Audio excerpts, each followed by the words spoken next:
Yo, this is Senior G telling you to tap in on Sundays to the Philosophy Show. Live at 12:30 p.m. Central Standard Time on SoldierByBlood.com. Home of underground entertainment and the voice of the movement.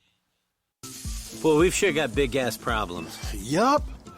Can you believe these big-ass prices? Doesn't bother me. I got a big-ass secret.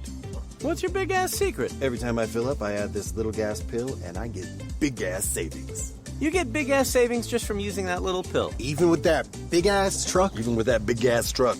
And when I help other people get big-ass savings, I make big-ass money. So you get big-ass money, helping people get big-ass savings with that little gas pill. You got a big-ass tank? Honey, do I have a big-ass tank? Oh, yep, you do. You definitely have a big-ass tank. Yeah, I do. Look, this is what I got paid last week. Wow, that is big-ass money. We're planning a vacation with our big-ass savings and that big-ass money.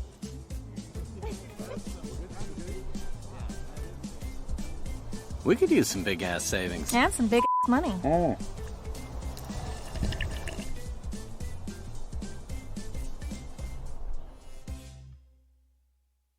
Take pictures. Here, this is a photo opportunity.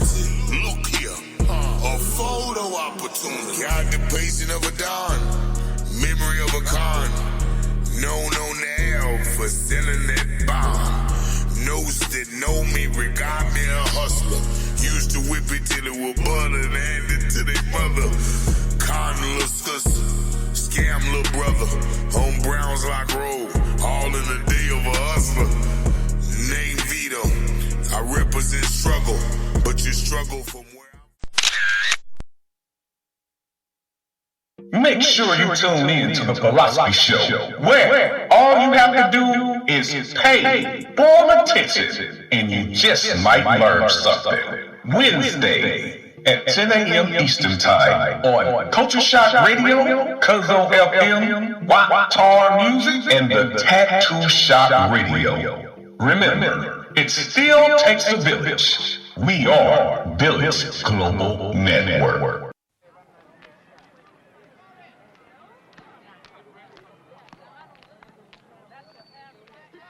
You're coming to the Dixie tonight? Who's there? Fantastic and Cruch. Oh my God. What? Well, I think you might have got that wrong. What? You know how Fantastic be talking about Cruch. It's supposed to be a serious throwdown. Here they come. See, I told Here they y'all. go. Now y'all believe Look at me? that dude. That dude look too mean. Well, I'm a T.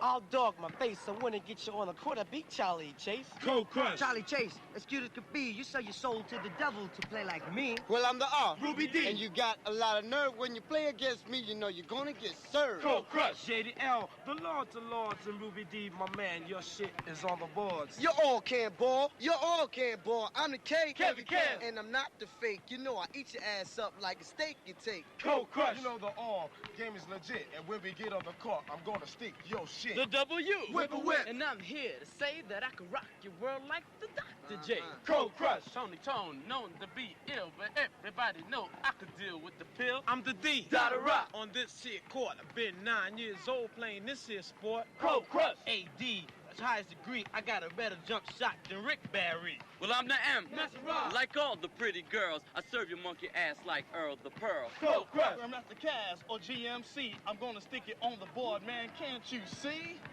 We have to come to an agreement who's gonna survive the Cold Crush 4 or the Fantasy 5. Or when the balls go swish, they always score. But can they do it with the Cold Crush at they door? Well, I'm Theodore, and I'm dogging my face when I get on the court. Beat Charlie Chase. Well, I'm Charlie Chase. I'm always giving you more. You can't deal with me, Grand Wizard Theodore. Heavy cap, homeboy, what you gonna do? You gotta shoot the shot and do the do. Well, I'm the original Kevin. I'm on this court. I believe you know that. I'm the king of this sport. Say shoot, shoot, shoot.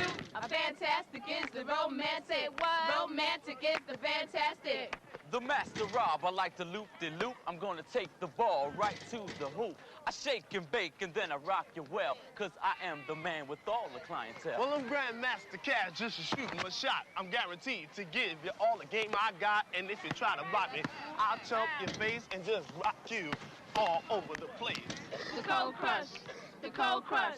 I'm the one who shot the ball, the creep of the crawl, get you off the wall. I'm so very glad that you thought you said something. That's why we're winning 18 to nothing. We go ahead, keep talking. So, yeah. So all right. No script at all. All right, let's hey, we coming in hot. It's 2 p.m. here in the Lou. Welcome to the Philosophy Show. You are here with the Don, the council. I got my boy Sane Floyd over here. What's up, Sane Floyd? What's up with it, y'all? All day, man. Hey, we finna keep this motherfucker rolling right now because we got a legend in the building. DJ Tony Cruch is right here. What's up? Philosophy Show in Louisville production. Man, talk to us, brother. Listen, how y'all doing out there?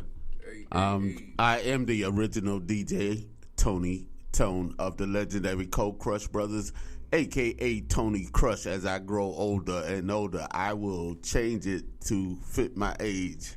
So, come on, ride with us. Cold Crush in the house. Yes, sir. So, talk to us about what we just saw in video, man. Explain that. Well, what you just saw was, early 80, 81, we was making, asked to be in a movie called Wild Style that actually started off as a graffiti documentary, but they needed a little fire. So they came and found us and added us into the movie. So as kids, we was happy to be asked. We didn't know what we was being asked to be a part of. They gave us a contract, took it to my mother. She didn't know what to do with it. So we signed it. We signed it 1% of the gross of the movie, the split 6 ways. And we still getting checks today from it. $5, $6 checks, but we still getting checks. Hey, that's what we're doing. And, now that I know a little better, I wanted to put an injunction on it so we could renegotiate. Because, like I said earlier, they didn't give us a script. So most of the things you hear us saying is what we would say. So I'm saying that makes us writers or something. Yeah. So I think I might have been like 19, 20, 21 at the time. And I'm one of the older ones in Cold Crush Brothers. But they didn't know, and we didn't know. But now that I know, I'm saying, we need to rethink this and renegotiate, because they didn't give us no strip, and we was coming up with our own lines and stuff on the spot. We was basically being us on the spot. And I think we deserved writers' credit or whatever, because the movie is 40 years old now. Yeah. We got an event coming up April 7th, and we doing a short panel on Wild Style, the movie. Okay. Westport, Connecticut, they don't know. Didn't even know hip hop existed. Wow. And it's right there in Connecticut, but it's the better part of Connecticut. Away from the Bronx. Yeah. So I was a long way for some people. Yeah. For some reason. But you got some people in the Bronx that don't even know. It started here. It started here. Right. We'll talk about that, man. As a hip hop, like I feel like I've been raised by hip hop from when I was born. So well, we was doing it at least 6 to 8 years before it even was coined hip hop. Right. I heard it was called jamming. We was just jamming. We didn't. Jam heard that term. We didn't go into it trying to create something. We were just trying to make our lives better at the time. As we do. And wasn't even Cool Herc is given the number 1 seat. Okay.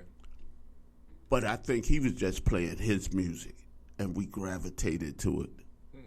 Then Africa Bambaataa came in playing his music, but he also came in putting the elements together. because he's more spiritual, you know, more African for the people. He used to talk to us early as Zulu Nation about the aliens and this and that, and try to teach us about the Moors and stuff. Yeah, he was on that already. Each one teach one, better in the community. You know, he come from the black space to the Zulu Nation. So we trying to get away from the gangs, either just get a better understanding of this is ours. What year was this? 73, 74, 75, the early 70s. I think I went into high school 74. It's me, DJ Breakout, Africa Bambaataa, Lovebug Starsky, Andre Harrell, Tila Rock. We all in the same high school at the same time and doing this. We got other guys, God bless Eddie Chiba that just passed away last month. But they was doing party rocking. They was doing parties and rocking parties. And when it came to what Herc was doing and what DJ Hollywood, if you know the name, he doing more of a Frankie Crocker thing. I'm sure y'all know the name. He doing more of a Frankie Crocker thing. Explain that though. What you mean like Frankie Crocker thing? Frankie Crocker, radio personality, and you know, he doing that more of that. Frankie Crocker, when he go off, he's doing there I go, there I go, there I go. Pretty lady, and he's singing with the music, so Hollywood's copying that style. Now, what Herc is doing at the very beginning, jazz, soul music, rock and roll, is only being played because it ain't R&B yet, you know, and all that stuff. But he only playing the music from beginning to end. It ain't no MCs yet, it ain't no scratching, it ain't no cutting yet. This is the very beginning of it. And people tend to think that it was always what they know now, and it wasn't. It had to grow into that. So as Herc is playing, but he's playing records that's not being played on the radio. So that's the first underground. Yeah, he's playing records that ain't being sold in regular record stores. Now you got a whole thing coming, and I go in his party, and I'm like, is that before the chicken circuit? Is that before that type of shit, or is that around the same time? we don't even know about the chicken or the chitlin circuit. Whatever. I thought, the chitlin circuit. Yeah. I was like, you caught me with that one. I was like, hold on. Is it the chitlin? But it's like that's more down south. That ain't up north. Right. That's what I'm saying. It's kind of that's what the underground was. Yeah, but this is now you said you playing Bob James in the party. You playing Mandu the Bongo and James Brown and Parliament Funkadelic, and you playing the Ohio players before the fire. Ohio players are a whole different Ohio players. You playing New Birth, a whole different New Birth than most people know. You playing those cuts that people would never even play. You playing Jay Giles band. You playing Jay Giles band. Got to Give It to Me in the 70s, and they a white group, but Jay Giles band. They did a record called You Got to Give It to Me. It got a reggae flavor. Now, Herc is Jamaican, but this is the closest thing to reggae I heard him play. And this is a white band. And you probably know some of their music, but it ain't, you got Foghat, you got Toys in the Attic, that he's playing. Hunky Tonk Woman by the Beatles. It's called hip-hop? What is it? It's called their music, but we taking it and making it into hip-hop at the time. So you playing the beats of this music and rapping over it? No, we are not even rapping yet. Oh. We just, the rapping don't come until, not 79, but it don't come till later. This is what I'm saying. A lot of these records he playing from the beginning to the end. Ain't no rapping over it. Okay. And then what? Roy Ayers, Brother Green, Runaway, and cats is dancing to it. We dancing to it. We break into it. Now we get into the hustle. We hustle into it. But it's also 3 different kinds of hustles. Okay. You got the Latin hustle. You got the Spanish hustle, which is basically the Latin hustle. Then you got the regular hustle, and then you got the hood hustle. Is that a regular hustle? The hood hustle. Yeah. Disco hustle. Yeah. So them 2 different, with 4 different musics or 4 different just what? the 4 different class of people that's making it their own thing. Okay. You know, now you got dancers, we call them hurt dancers, and they doing the hustle, but they mixing it with ballet. Black people mixing it with high kicks, spins, and yeah, I see. Yeah, so disco came or something. Yeah. You doing what you feel with it, you know, because they just doing it regular. Now you gotta add your saxophone to it and your fatback grease to it, and you know, make it your own. Yeah, and that's a big part of hip hop. Don't do it like I do it. Yeah. Do it your way. It's okay to do it your way. True shit.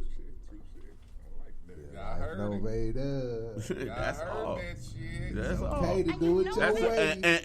And the whole thing, they want other areas to think, oh, the New York cats don't like what y'all doing. No, we like what y'all doing because it's a progression to what we did.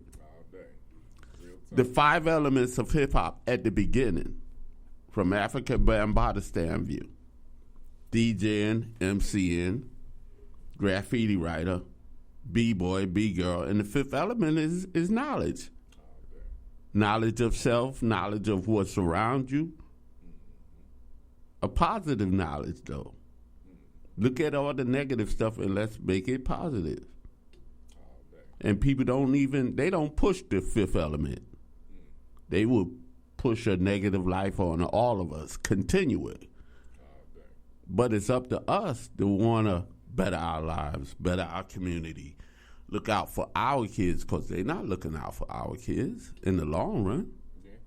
So no, when the Dirty South come up, when this and that come up, we don't mind it, as long as you're positive with it. We don't want you to go back to being negative. Because now you shutting it down because that's what they want. Everything good, like a computer, is working good, then they plant a virus in it. Same thing with hip-hop. They throw a virus right in there. Gangsta rap, this and that, whatever. Shake your booty, whatever. Anything to degrade your people. So it wasn't no shaking booty back then? Or no gangsta rap? Not in the party. Not in the party. How was the girls shaking their booties then? In the strip clubs, where they supposed to be shaking them at. So wasn't nobody shaking booties in parties? Now I ain't talking about naked booties. I'm just saying booties. I mean, you dancing, you doing the dance. But now they shaking booty naked. Oh, naked. They got poles in the party. And I don't want my daughter thinking the future is shaking her booty on a pole or something. That's true.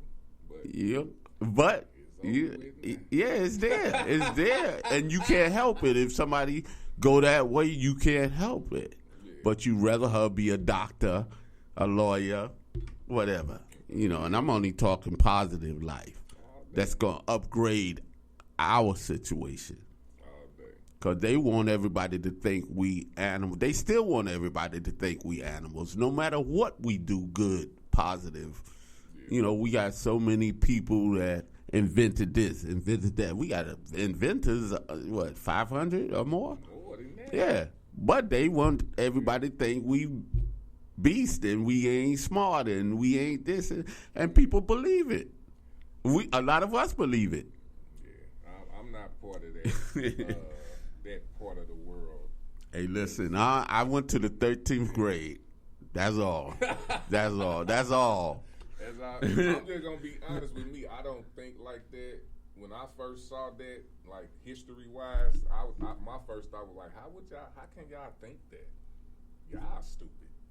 Like for you to think that about me, you're stupid. So I don't.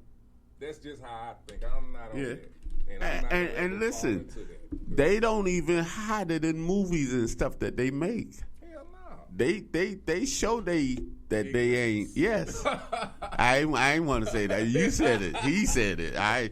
Hey, listen, I cannot. I cannot. Yeah, but they show it. Yeah, I seen it. That's Yeah. what I was saying. I'm like, okay. I looked at a part of Django the other day, and I was like, they don't hide it. No. They don't hide it. They do commercials about them being cavemans and all that now. Like today. Like, I'm like, okay, they ain't hiding it. But we still don't stand up for what we are. Whether we geniuses or whatever. I was someplace and dude was doing a record and he was N-word this and then. I said, hey. He's like, nah, that's like saying king. I said, well, then say king then. Why you say? Hey, listen, I didn't care how he got the king. I said, well, say king then. Okay. Yeah, that was a quick one. That's why I say, man, that's why I like talking to my peoples, man, because I be needing to know I need to hear something different to get me to understand certain things, because some things I'm not going to want to understand because I think it's not for me to understand. Listen, we was having a meeting. We do the Zulu Nation anniversary. We trying to get back to it. So it's usually a weekend, and meeting of the minds is usually on a Sunday. So a lot of people, we invite people from colleges, professors and stuff to come talk and let us know what's going on in other communities.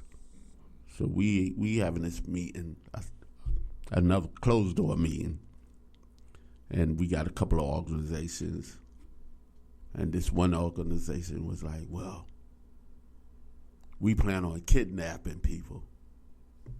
You plan on doing what? But they didn't want to kidnap other people. They wanted to kidnap our people. For what? I didn't give them time to explain. I looked back at my teacher, and he dropped his head. And I said, listen, y'all do know if you kidnap people, somebody got to do time behind that. Yeah. I said, can y'all please leave? Can y'all please leave? And they said, why? I said, because we don't want to be caught up in that. Right. As a plot or whatever. Yeah. So I said, can y'all please remove yourself from the conversation? And I looked back at my teacher, and he dropped his head like, okay, I'm doing the right thing then. Exactly. And we'll go on with a sensible conversation if we can.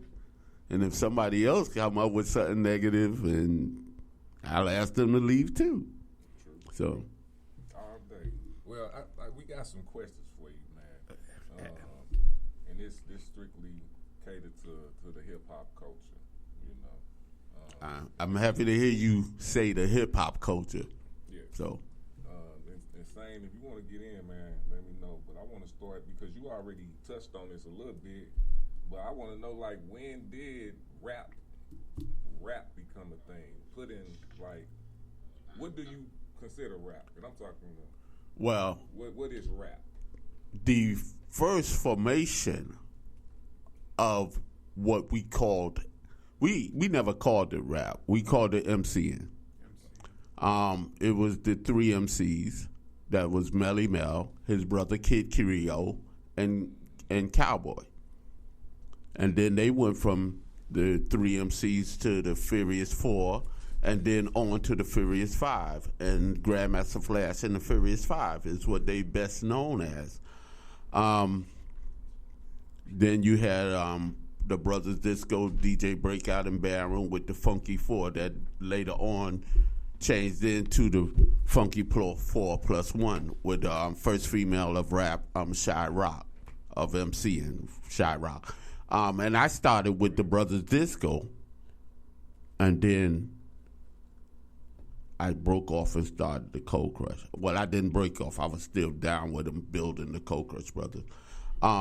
So the breakout in Barron, KK Rockwell. When I first got down there with them, it was the voice of KK Rockwell. He was solo MC by himself with the group, and then we start putting together the Funky Four, and then one night it was a battle between the Funky Four and the Furious Four, and then that switched up, and the next day it was the Furious Five, and no Funky Four, and then the Funky 4+1 came together, which is with KK Rockwell, Keith, Little Rodney C, Jazzy Jeff, and Shy Rock became the +1.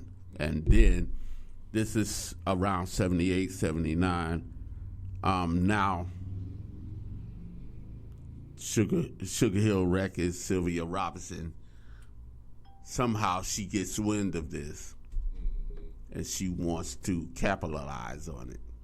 So she takes 3 MCs into the studio, which makes them recording artists because they wasn't doing it in the streets.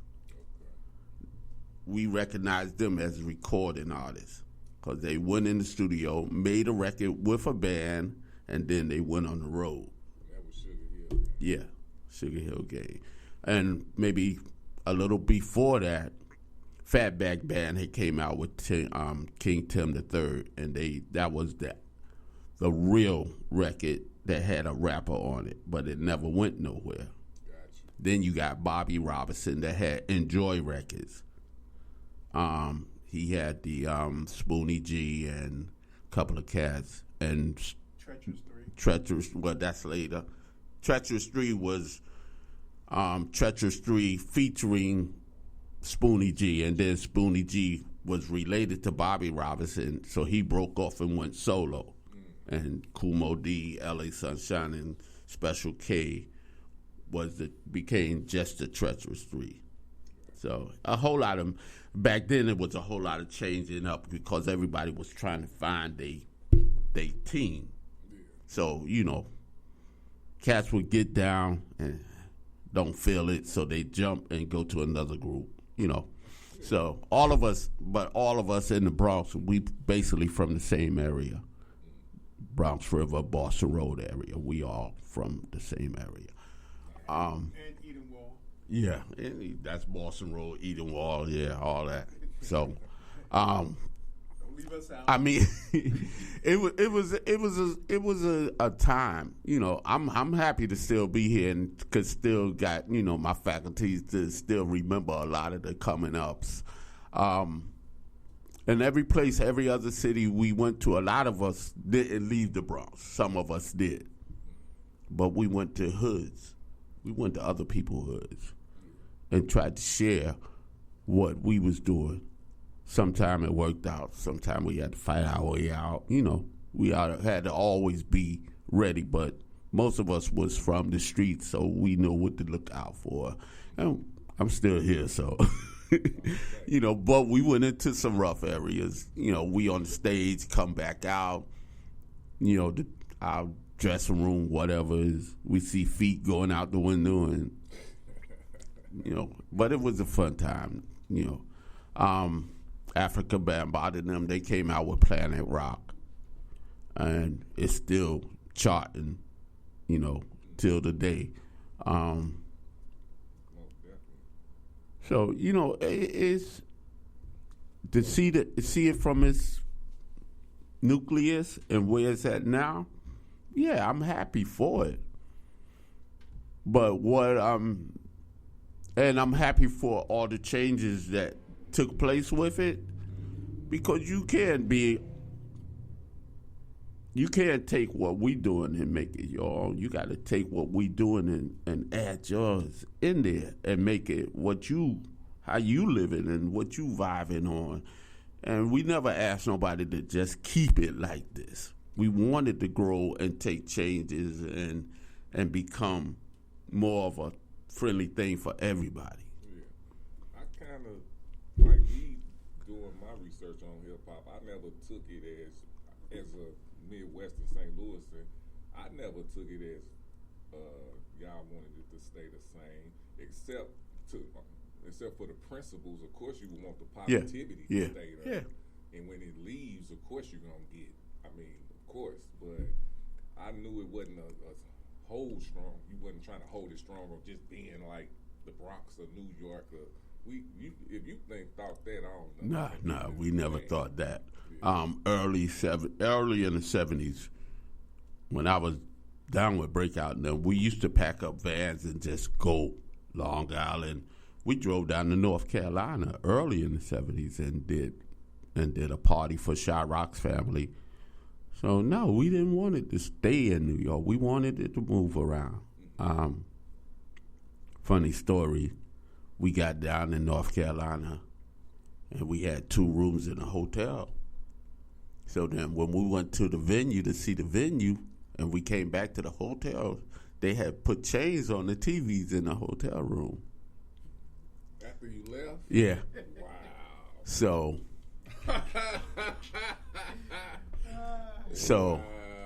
I'm going to tell y'all this. I'm ashamed of it now, but I had to take the TVs because they played me. I had to take the TVs when we actually left. I took both TVs. I'm not going to say I stole both TVs. I took both TVs just for principle.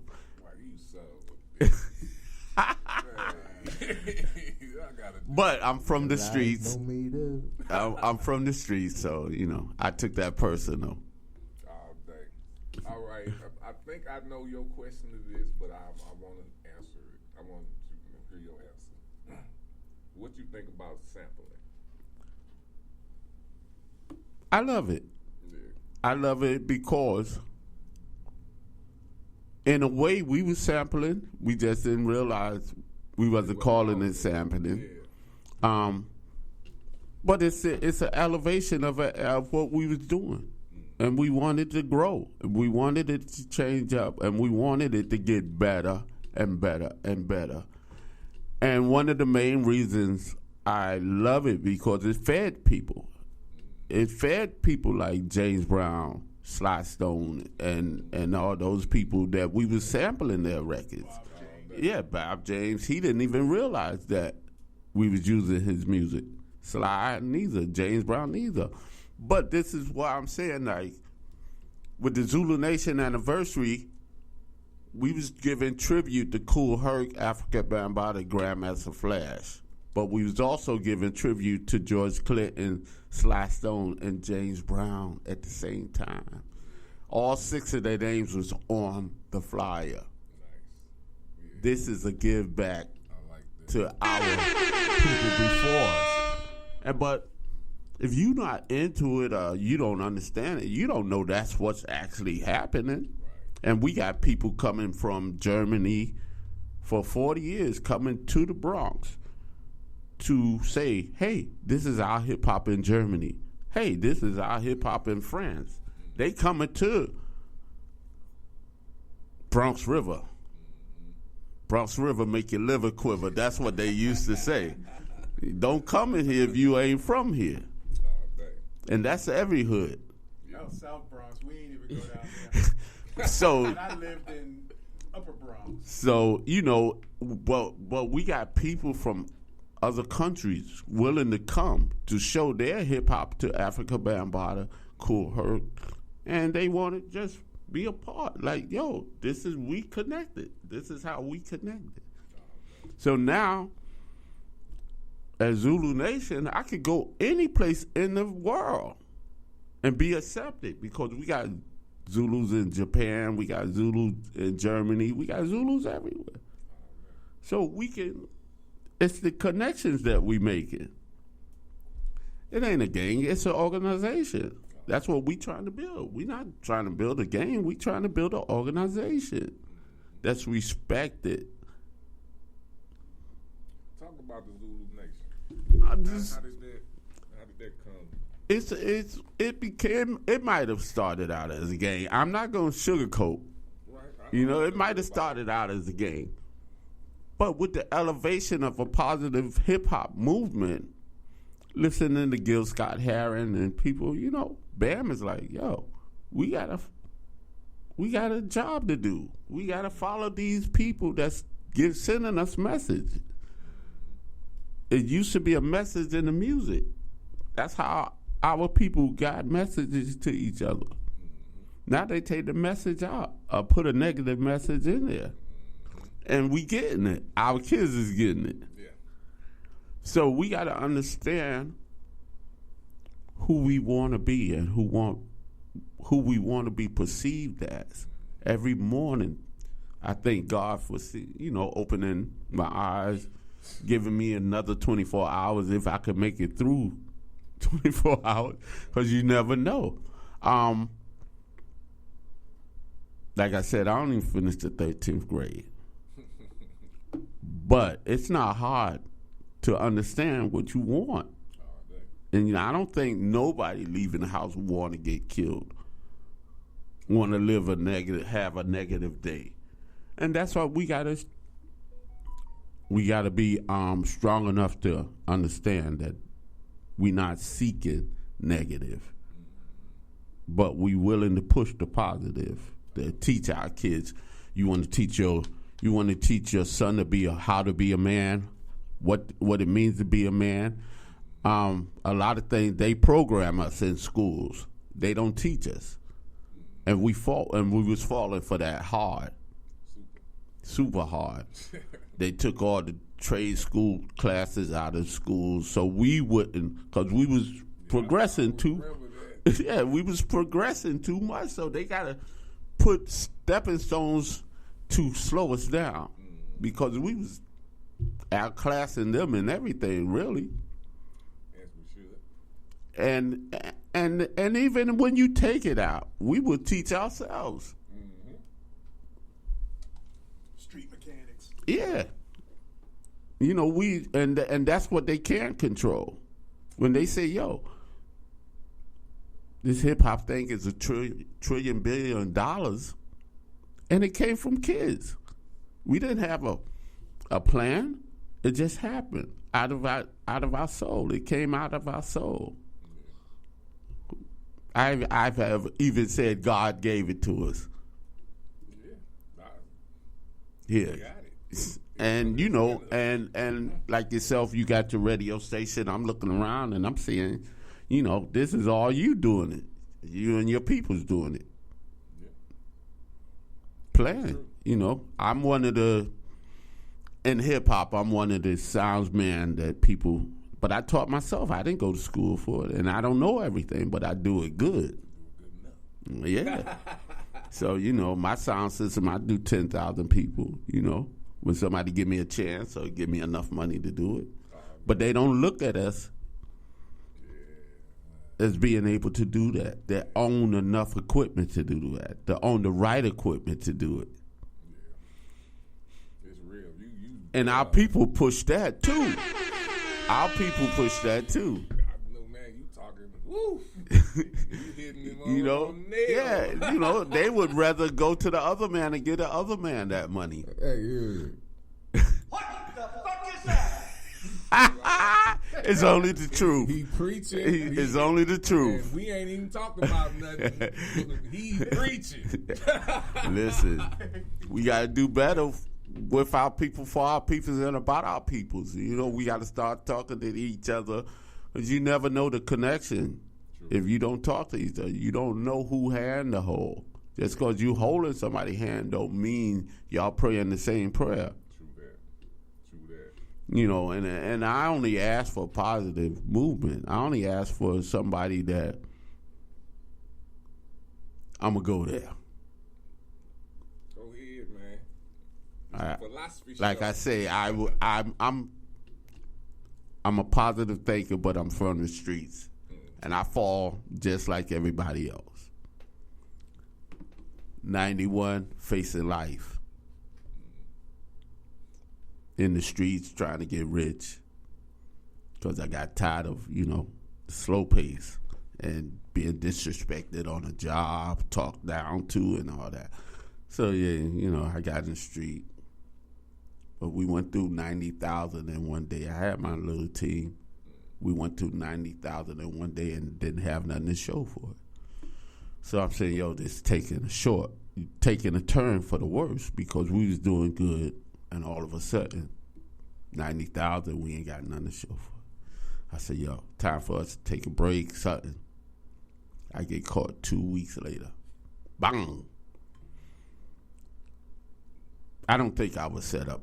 I know I wasn't set up because the cops planted a different substance on me that wasn't our thing.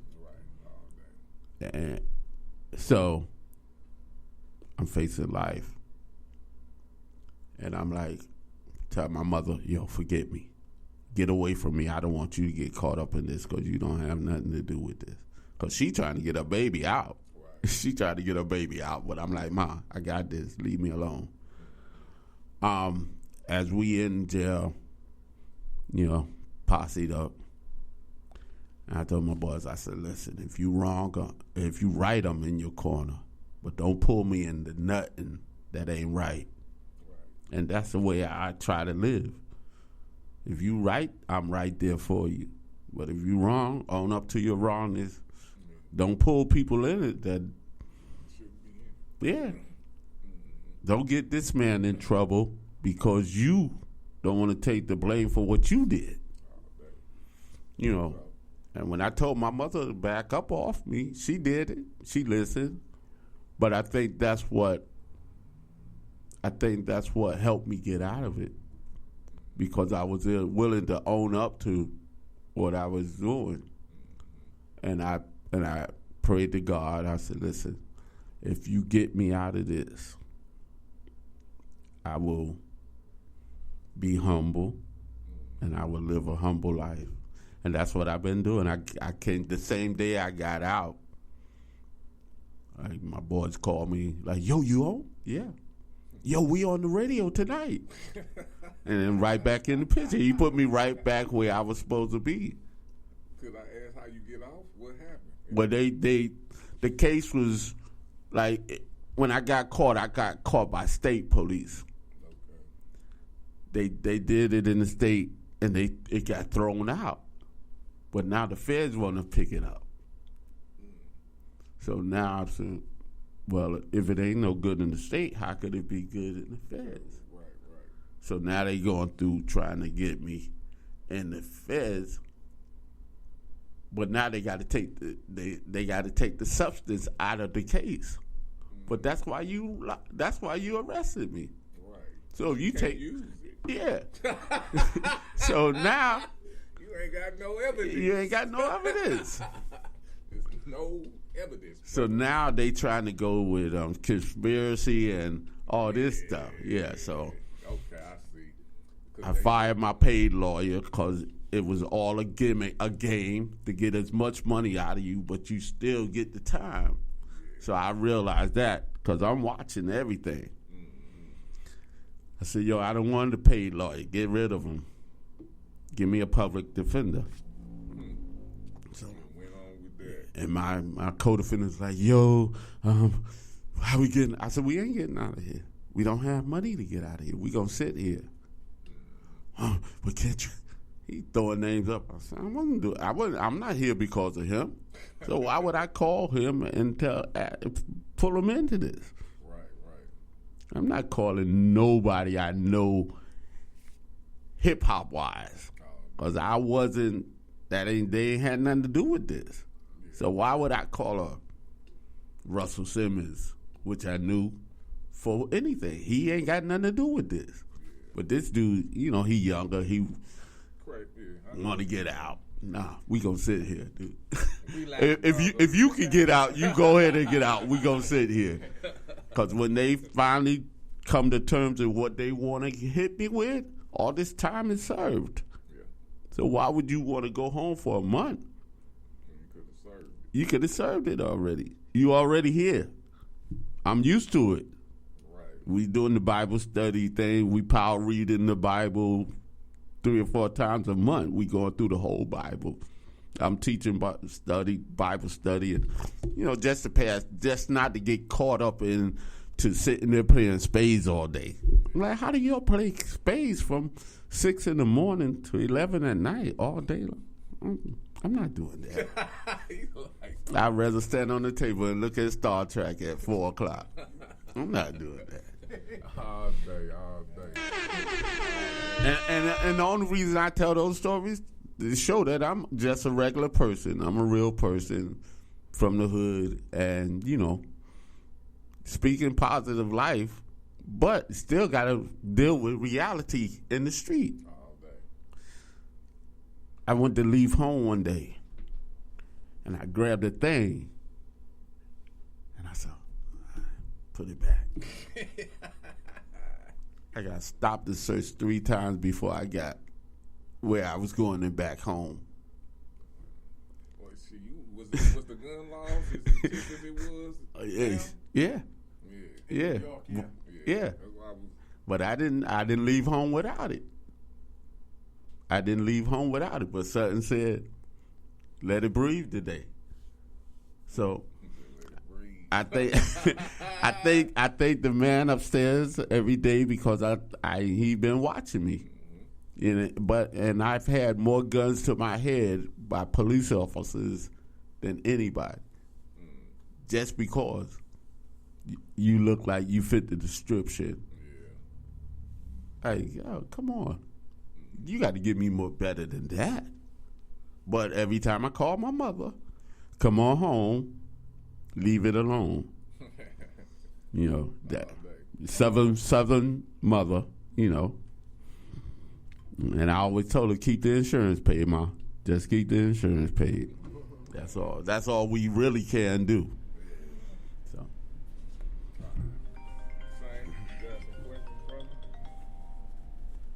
Man, first of all, it's an honor, bro.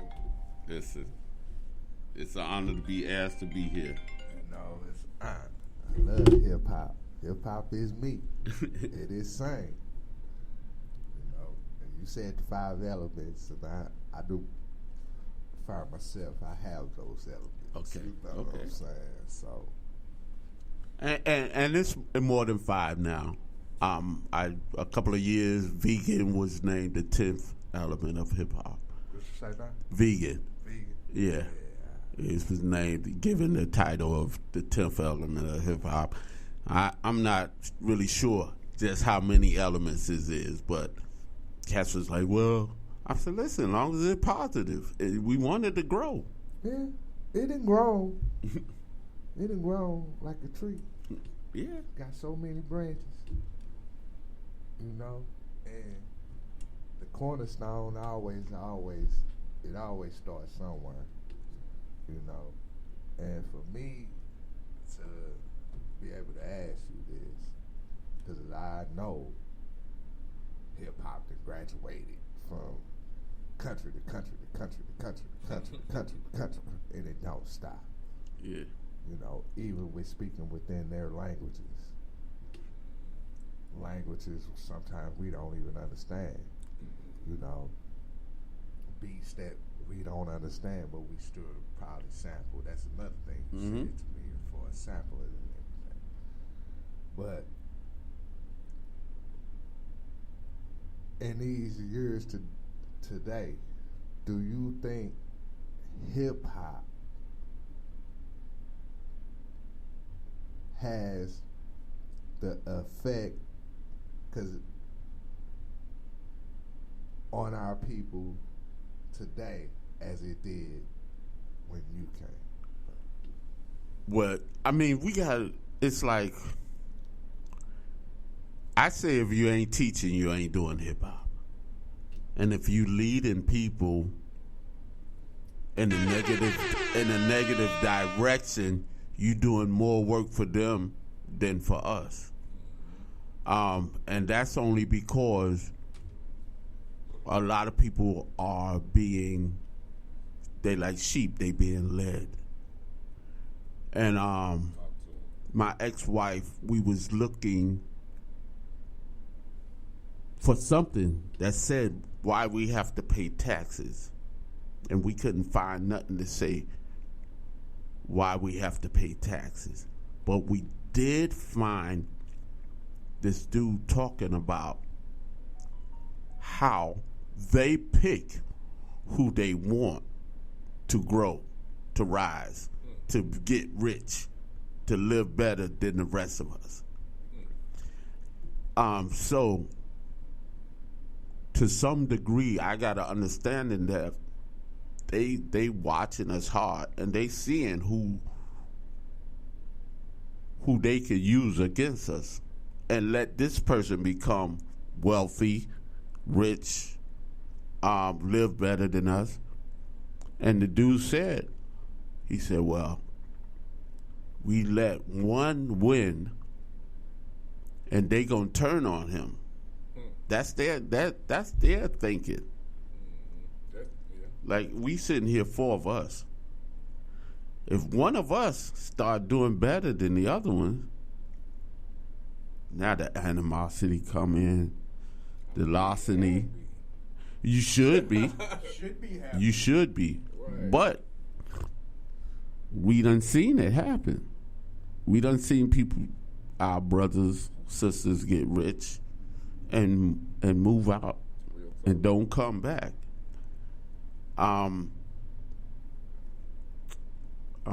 The comedian, what's his name? He went around his old block and started buying up the houses and started refabbing the houses. Was that Country Black, or was you talking about Mike Epps? Yeah. A couple of people are going back and but still, it's like, how do they accept it? Yeah, I see. You know, I definitely see what you're saying. Yeah, it's like you don't know what hood you going back to. Right, once you leave, a friend, Ice-T, he said, once I start becoming who I am now, I can't go back to the hood, because the hood is looking to rob me. My hood ain't there no more. A different hood is there. You're not part of the hood. No. Yeah, you're not part of this, and you might become a victim. An example, because you become my friend. He played Chicago Bulls and all this. He got a couple of rings. He played with Jordan. He walking around in Connecticut. Said, dude, drop out of the tree. Guy he grew up with. Want to rob him for his NBA rings. He said, man, I can't give you my NBA. And the dude threatened to shoot him. So he said, let's take a walk. He gave the dude $500, so the dude could get off the ring thing. But I say this, and it sort of kind of hurt me, but we would turn on our own before we go someplace else and take from people we don't know. We'll burn up our own community instead of we doing anything to somebody else. And that's what we got to understand. Like, yo, it's not smart for you to burn down your own house. It's not smart, but when those ones cry out for that kind of help, how do we hear them and answer that? Well, you can only share what you feel and what you know. Something had happened, and we was like, yeah, I think Trayvon Martin, blah blah blah, and the people was online and they was like, yo, all these gangsters, all these Bloods, Crips, and blah blah blah. And I'm like, listen, stop sending your brothers towards a fight that you don't even know who you fighting. F all you pioneers, that's all y'all do is talk. And I'm saying, we not talking, we trying to figure it out and share. Yeah, we teaching you. Yeah. But you willing to send your little brother, your cousin, into a fight. You don't even know who you fighting. Oh, y'all need to... I said, listen, well then, burn down your Walmart, burn down your CVS, And then when you need something, you got to go into their area to get it. Now you taking money in their area. They getting all those prizes and stuff from you shopping in their areas because you done burnt down your area. It's more than just what the eye see or how you feel. You got to understand how your community is being built. The money, people don't understand a dollar staying in your area. Has been orchestrated. Yeah, you got to get some understanding of this to know that you hurt in your community. Everybody just say, oh, yeah, we ain't living that good anyway. Let's burn down. How you going to burn down your CBS? And then when your kid gets sick, you can't go get NyQuil or nothing. You got to run across town to get it. They ain't thinking about that. Yeah. But, again, that's because we not talking to each other. And we not being taught that in school. And we not even being taught it at home. Because we got parents that don't know it themselves. If I knew it was a difference between regular school and a tech school, I would have been in a tech school learning a trade. But they don't share that information with us. And we don't know to share it with our people. We don't know about, they used to teach us how to sign a check, how to fill out a check, all of that. Remember that? I tell you, I go to the DMV with my son, and the lady sign your name, and he's printing his name. I said, no. She said, sign it. He said, I don't know how to write in script because they took it out of school. I said, they took what out of school? Writing the cursive. Yeah, writing cursive. Yeah. And I said, what? When did that happen? So I took him home, got on the computer and found things to teach him how. I said, listen, teach yourself. We pay $800 for this computer. Teach yourself how to write your name in cursive. Why they take it out, though? You know why they take it out? Another stepping stone to slow us down. That's nuts. They trying to get us back. You know, you hear the stories about you got sign an X or grow a cow's head or something. They just trying to take us back. I don't think it'll work, but they just trying to, you know. It was a show called Amends on Netflix.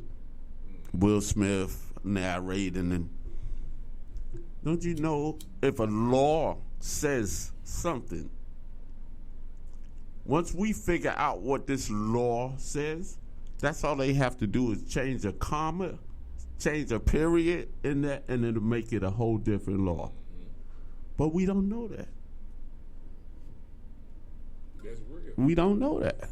It's just that easy for them because it's set up for them, not for us. Well, with that being said, because this is a question that I gotta ask,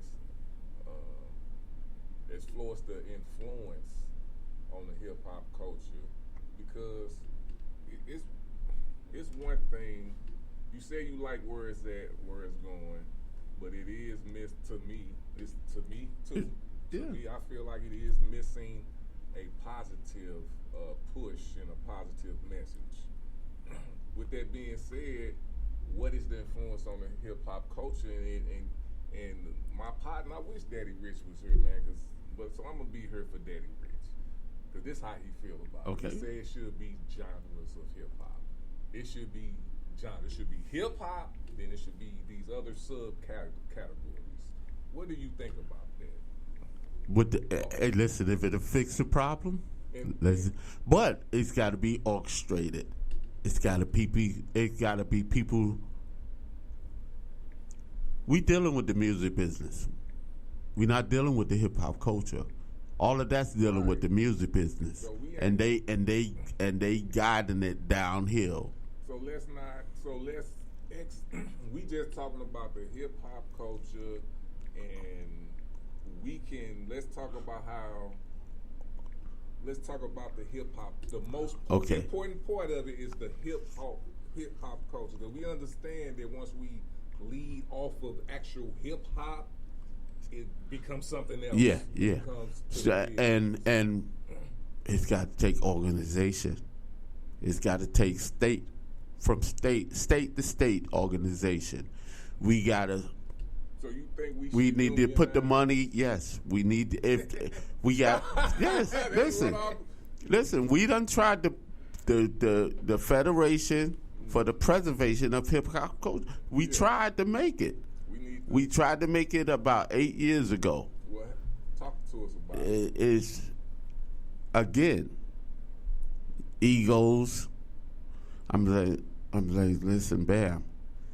If we don't get the first table right, no other table is gonna be right. People got to come to terms with the right person, with the right mindset, with the right heart that want to do something for the right reason.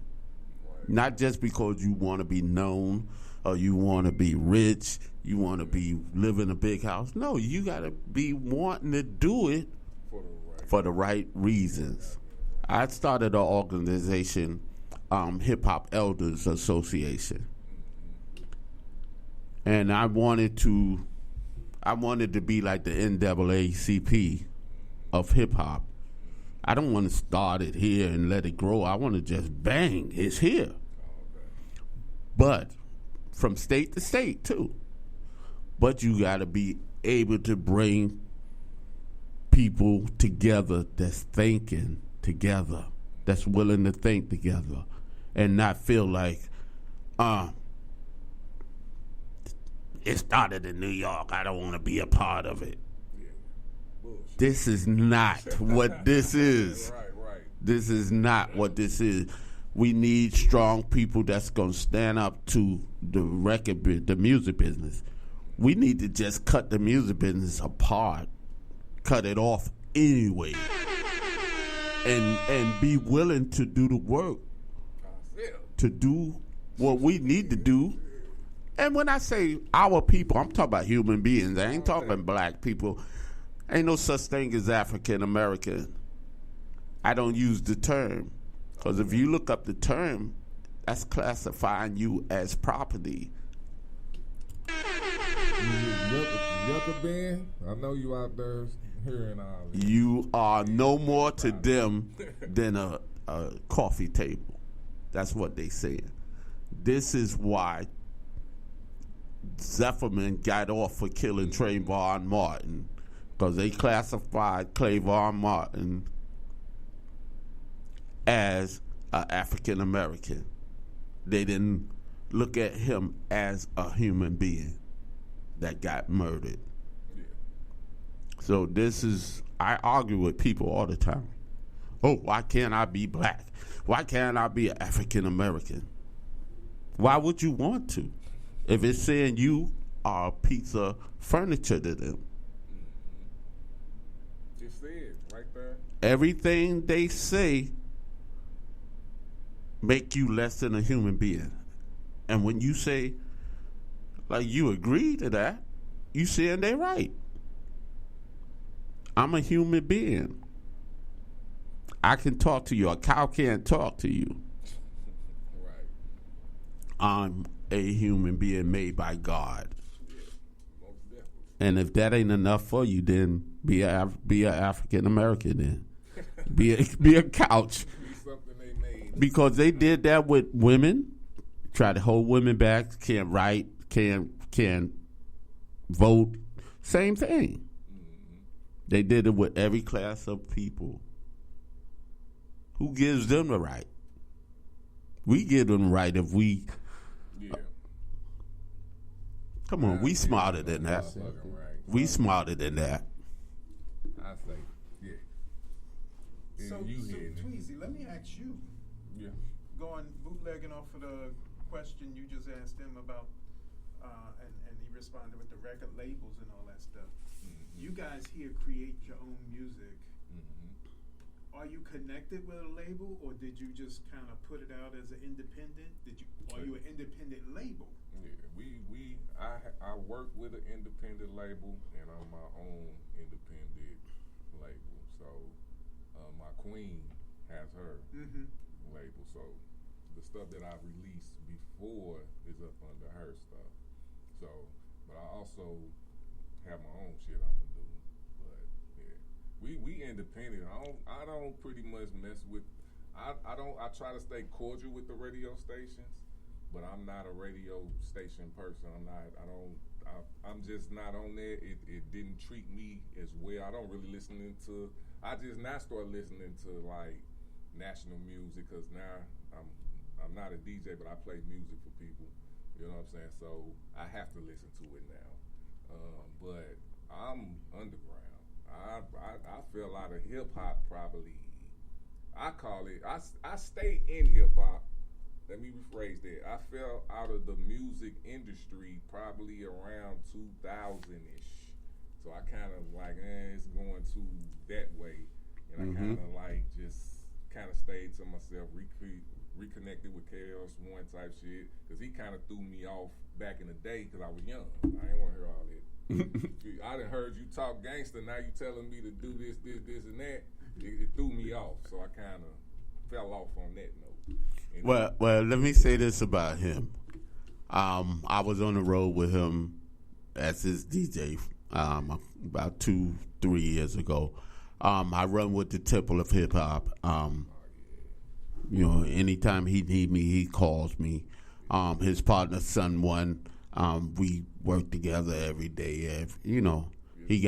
Chris got a big building in Wayne, New Jersey right now. As the Temple of Hip Hop. But again, he comes more than 10 years after we started it.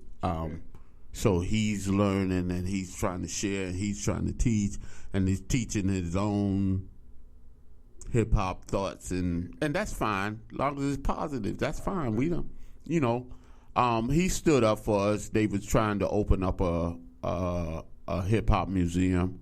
The first one they were trying to open up, one of the first ones they were trying to open up in New York. And they met us, they talked with us. But as they met Chuck D and KRS, they stopped talking to us as pioneers. So they having this opening, blah, blah, blah. So put in a call, and him and Chuck D is there because they supposed to be hosting the event. And I'm on the other end. I'm crying, yelling. We not with that. Right. We didn't okay that. And the dude is sitting there telling KRS we okayed it. The Pioneers is in this. And I'm crying. I'm like, no, we're not. So, yo, get up out of there. Walk up out of there. And he did it. He said, nah, if y'all not dealing with the Pioneers, we not representing this. We have to stick together. We have to come together, stick together when we need to. We got to be strong enough to walk away from the music business. And that's what it is, the music business. They know one way to work, and that's to take all the money. And as much money from you as they can, and that you'll let them, and that they can take. Listen, we've been on Columbia Records, we've been on Tough City Records, we've been on Smoking Records, we've been every record company tried to sign us, Sugar Hill, everything. I said no to maybe 80% of them. But you're gonna get jerked. If you step in that, you're gonna get jerked. Yeah. That's why you got to step away from it, because they only trying to send their kids to college, not you. They trying to live in the big house, not you. Yeah. Can I say something real quick? Because you were telling me something that another artist told me. Shout out to Big V and Nappy Roots. You saying exactly that's why when I talked to him, he made me not. He didn't tell me not to do it. Just like you talking to me. Yeah. He was talking to them. He was like, man, you don't even. I don't even want that type of money no more. I don't even want to do that no more. We can do it this way, and it will still live good. And that's where when I heard that from him, and now I'm hearing it from you as a confirmation. I'm good on the music. Listen, I'm not gonna. As far as me, now if I want to get somebody to that, if you want to go there, that's your thing.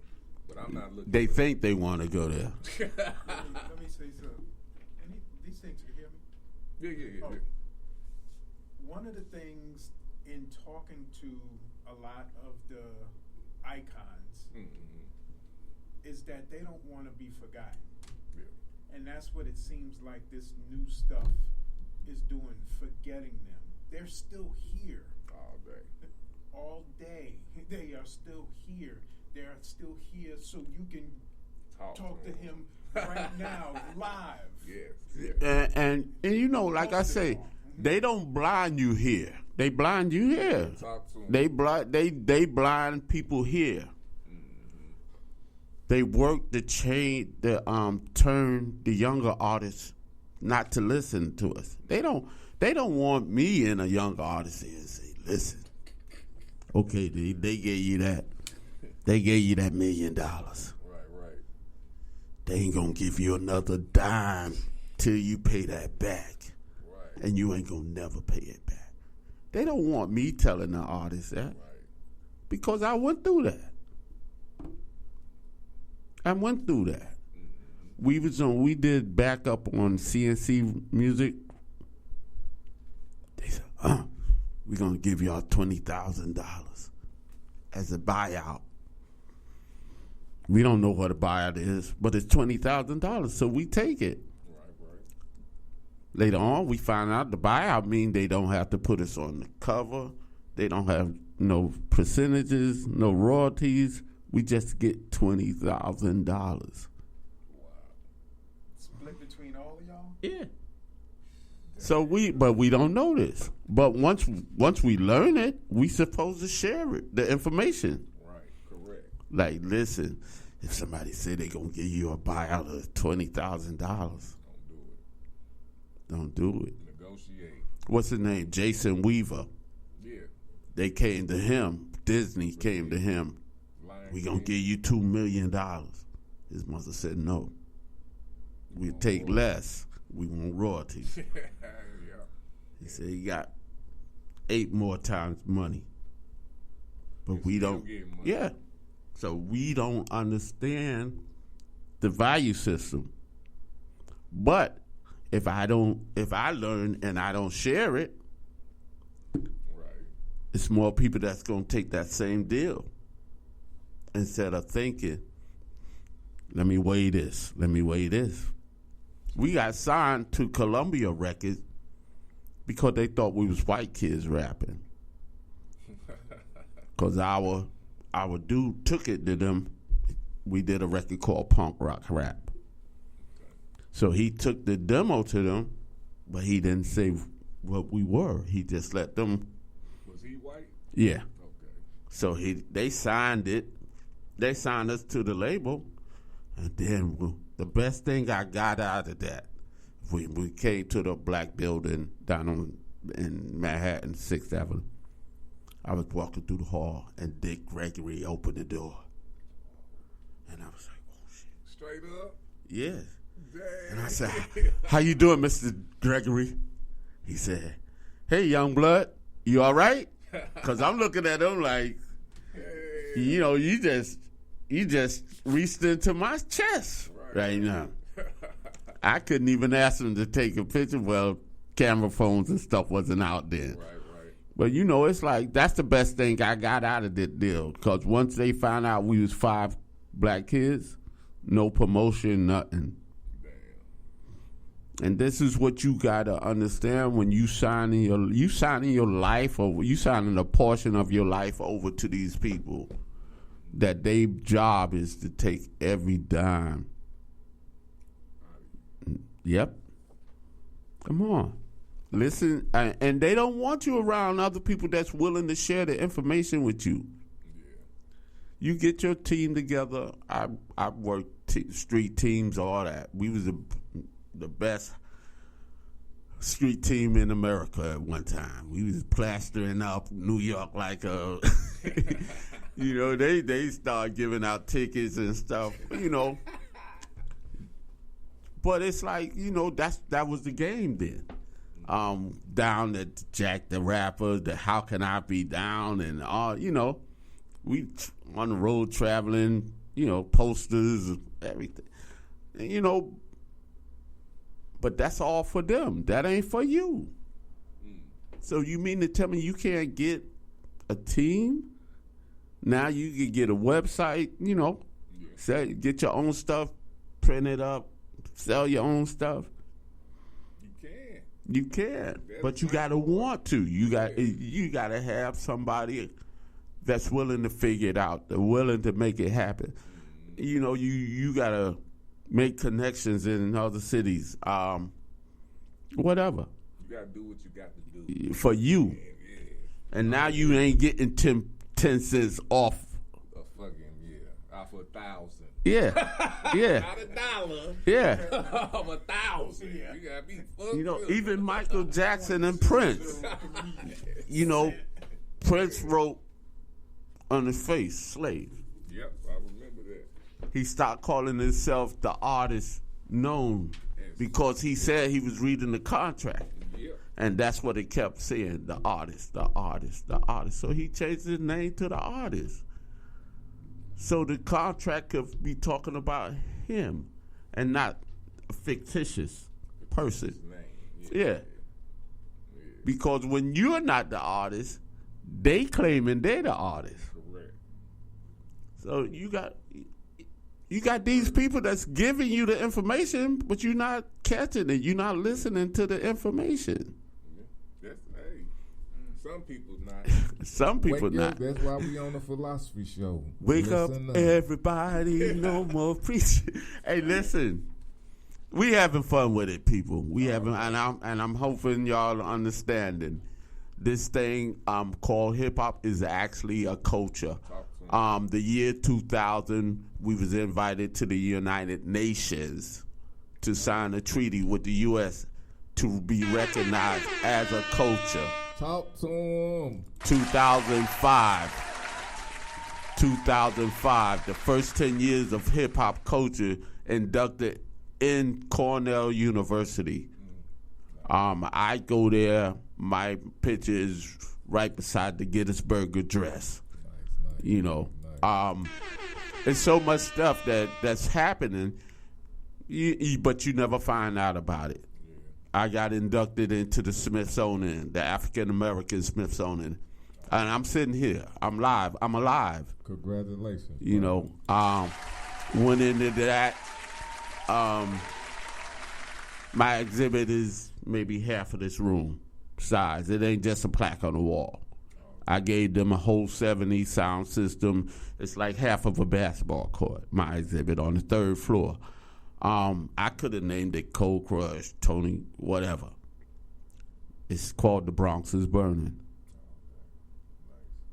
You know, they made covers of the albums that we was playing when hip-hop began. They put a fake crate of records up that you could go through and see the song Creative Source, Jay Giles Band, Gil Scott-Heron, James Brown, Bob James. I gave them those records and they put up the covers so people can see what's the music that started hip-hop and get a better understanding of what it is. It ain't just something we do, it's something we lived. I'm the original guy with no shoestrings in my Adidas. Like I said, when I first met Russell Simmons, he was looking at me in my face, asking me, explain to me what it is that y'all doing. He wasn't even Russell Simmons then. He was becoming Russell Simmons. Jazzy J from the Zulu Nation, they put out the first record, It's Yours by Tila Rock that everybody know on Def Jam, but it was actually on Party City Music.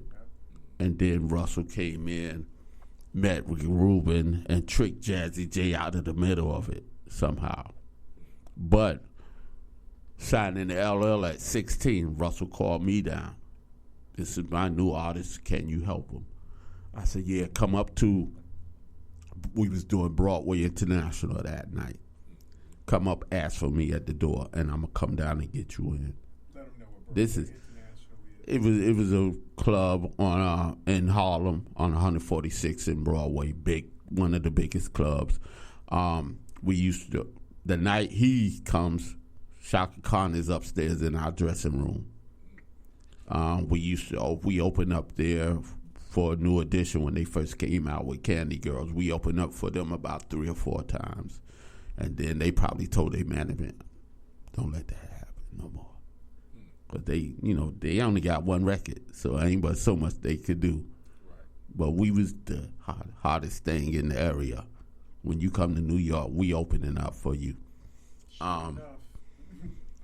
So I've been through some stuff. But the accomplishments of the culture is much more, and people need to know about them. People need, Cornell University, the African American and Smithsonian. You need to know that your lifestyle is in there. And when they came to me from the Smithsonian, at first I said no, because I was already in the museum in Seattle, Washington, that was supposed to be the Jimi Hendrix Museum, but now they changed it to EMP Live, and they changed the name again, but it's still there. But I said no to the Smithsonian until she mentioned Emmett Till. When she mentioned Emmett Till's name, I said, what?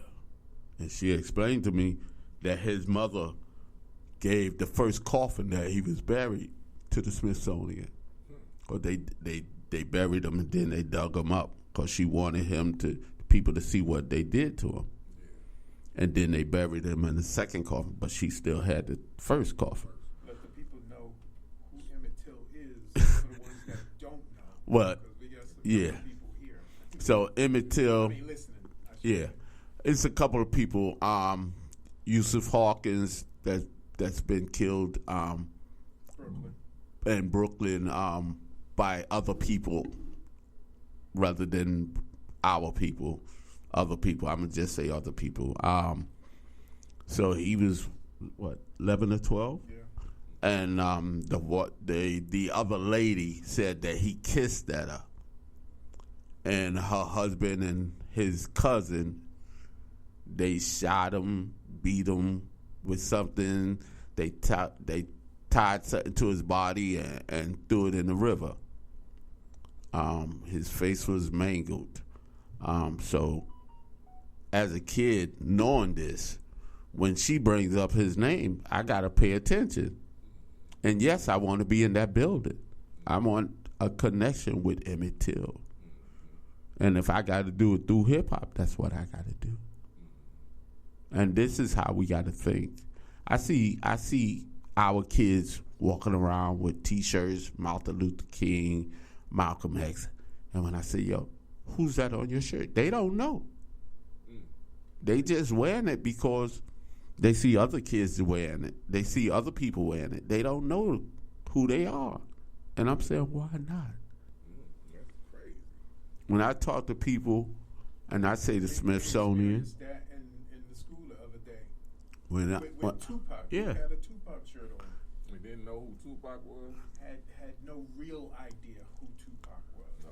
So when I talk to kids with their parents, and I see the Smithsonian, and then I look at the kid because I see this look on the kid's face, and I say, you do know what the Smith?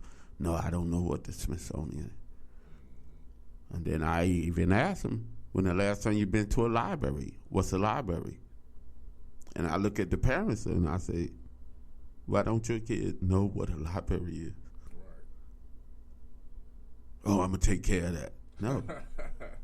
No, why don't your kids? Because as growing up, we had library cards. Yeah. We had the man coming. Yeah, we had the man coming over to the house and selling the encyclopedias to your mother, even though we didn't read them. They was in the house. Everybody had one. Yeah. So I'm just saying, we have to. I don't want to say be a better parent, but just get a better understanding of what our kids know and don't know. And you got to guide them to what you more likely look at what's happening and say, what do you need to? I need you to know this. I need you to know how to talk to your people, how to interact with your people. If I'm afraid of my people, how can I be with my people? How can I ask you for help? How can I help you if I'm afraid of my people? Yeah, it's a lot of gang stuff. Yeah. But you still got to be. You gotta be connected. Yeah, you got to be connected. You got to understand what they looking for and what you looking for, what you can offer them. You just can't be in the corner by yourself, because now you ain't got no connection. Nada. Nothing. I didn't care where I was. I would make a call, yo, what type of family we got down here? I'll call you back. Give me 20 minutes, Tone. And they would call me back and say, yo, we got family maybe 20 minutes, half an hour away. I said, well, I'm out here stranded. I'm standing on the corner at 2 o'clock in the morning. I'm stranded. Okay, they coming to get you. They on the way. And that's what kind of connection we need, no matter what. No matter what. We got to protect ourselves. Top down. You can't be afraid of your people. We got to stop letting them teach our kids. And we got to get some kind of understanding of what is necessary for us to keep growing, to keep living. They giving us change. We don't want change. We want to. I hate separation. But that's what they try to do. Keep us separated from each other. When I was in the feds, I learned if they see you congregating together too much, they're going to change. They're going to break you up. They're going to move this person out of here, send them to another prison. Because they don't want you to get to know each other. They don't want y'all to start thinking alike. And this is why they'll take the one person and give them $1 million. Get them out of there. Because they know he gonna want to leave, because now he got $1 million and we don't. Rick Ross said, with my team, I want everybody to have their own money. I don't want them, we going to eat, and they looking for me to pay for the whole thing. I want everybody to be able to pay for their own food. Exactly. So he want everybody making money around him. If I make $1, I want everybody to make $1.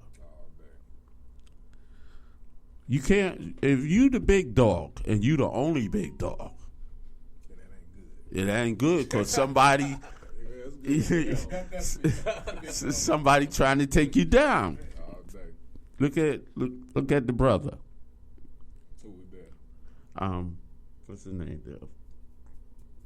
Hustle. Listen. Look who took him down. His man. Yeah, his people. That's true. That ain't, you not telling not one iron, not we one were like, okay, right now, Zulu Nation, Africa Bambaataa, he going through some stuff. Everybody turned their back on him. On Zulu Nation? Turned their back on Africa Bambaataa. White chickens going at Zulu Nation, trying to shut it down, this and that, la, la, la. The Hip Hop Museum changed their name to the Hip Hop Museum. Before it was the Universal Hip Hop Museum. Now they removed the Universal because that connects them to the Universal Zulu Nation. So this white chick is going there, and you letting somebody dictate who you are. And that's what they want. They want to keep a foot on your neck for as long as they can. But you can't ask Africa Bambaataa out of hip-hop culture. Because he's one of the first doors. Especially when what he's being accused of, he's not prosecuted for. It's a whole different thing if he's been prosecuted for it. But he ain't been prosecuted for it. But you already prosecuting him. So they using that. Yeah. And that's that man's personal life, whatever it is. I talked to him. I'm neither judge or jury. Until he get prosecuted, I'm not making no waves because I ain't seen it. I don't know. But something happen, I'm one of the top people that get a call. Listen, we got, you know where to meet at. I'll be right there. What is he in? He got charged with something? He ain't got charged with nothing. He just got allegations. That's it. That's all. Somebody said this and somebody said that. And I've seen people say I'm gay on the internet. We all get I say, yeah. Set me up with your grandmother. Your sister too young. Your mama might be too young. I take your grandmother out to dinner. Come on. And I bet you she wants you to tell you I am not the gay. But, we making fun of it. But, it's serious how we will sit back and let them tear one of us down with no rhyme or reason. And we were still looking for them to make a way for us to live better. We got to get our people that's willing to go down to these offices and find out, are we living in a red line district? And a lot of us don't even know what red line. I say red line, but people don't know what it is. What is it? Red line district is when you go to a bank and they look at this chart, and if you trying to move in that red line, you ain't getting it. It's areas that they don't want you to move in. Like, hold on. Yeah. Yeah. We don't want your kind in this area. But we don't know. Just like the Green Book. I was telling him, I just found that you know anything about the Green Book? Okay, the Green Book, I was looking at Killer Mike, and I know Killer Mike is Killer Mike. So for some reason I said, okay, let me actually watch Killer Mike and see why he's Killer Mike. So he was trying to live a more natural, I'm going to say natural, but he was trying to live black for a week. I remember that, yeah. And he couldn't. He couldn't because as he did his homework, it always led to the other people's stuff. Right, I see Again. what you said, yeah. So this is the first time I hear about the Green Book. The Green Book is like the Chitlin Circuit. Okay. This is directed to us. And this is where you can stay. This is the highway that you might be safe on. This is the hotels you could stay in. This is the restaurants you could eat in. And this is what this Green Book. And I'm like, why am I late 50s, early 60s learning about this? Right. But if I don't share it with y'all, now y'all know about it. So he did. I remember watching them series, but I didn't catch on to the Green Book. Now you saying it, he did have a book that he was going off of, and it traced back to where like it did, and then like you said it always led back to something, but it took a while. Yeah, for them. It took a while.